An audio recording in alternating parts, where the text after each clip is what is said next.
became lieutenant, I started doing a lot of administrative work, working on the budget with the chief and many other roles, policies and procedures, internal affairs when we had to deal with that, and that just kept developing over the years. I became more active with the budget, and all the other pieces just kept going forward. I'm lucky enough that Chief Wishart, when he announced his retirement back in September, he really started giving me more reign to the department, kind of overshadowing me, making sure I was doing things properly. So I've been doing it for roughly 8 to 10 months now, so I feel pretty comfortable with the entire process.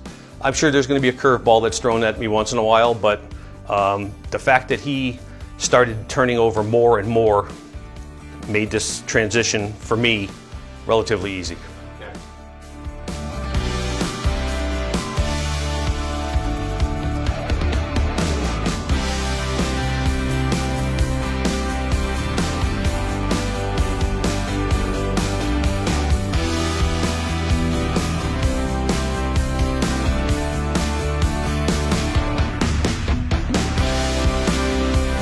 I've been involved with the SALT committee, Seniors in Law Enforcement Together. I've been at every picnic since 1996. Became more active with it as I became, a full-time officer and made up through the ranks.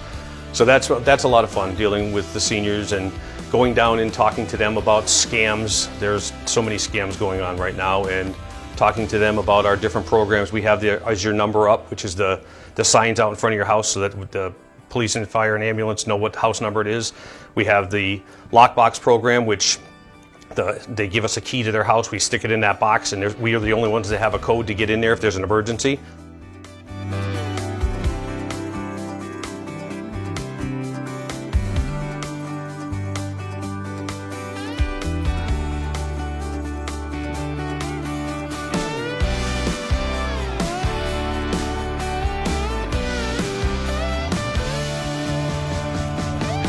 At this time, we're dealing with a lot of updates with police reform.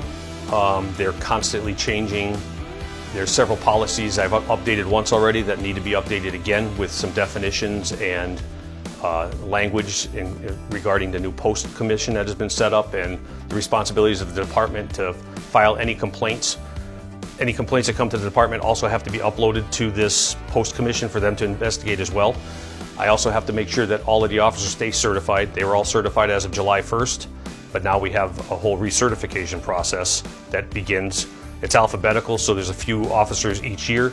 The part-timers are also responsible for them to keep their certification. They have to complete what they're calling a bridge academy, which is 200 hours of training.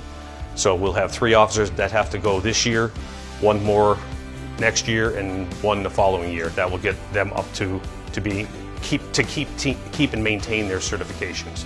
There's an update that bans chokeholds.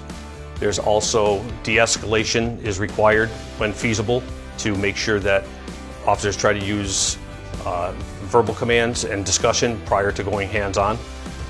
They also have, there's a duty to intervene now that officers have to do. So if they see one of their coworkers acting excessively, they need to ask them to stop and make sure they stop.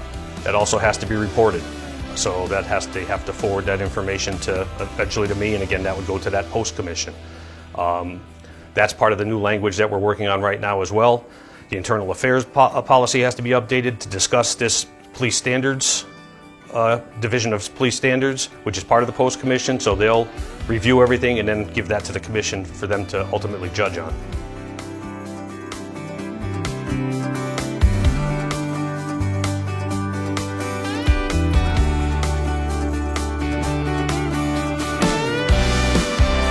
Got 2 predecessors that I've worked for that have led this department great over the last 25 years, and I hope to lead it for the rest of my career here. I've started here and I want to end here. I plan on being here for a long time.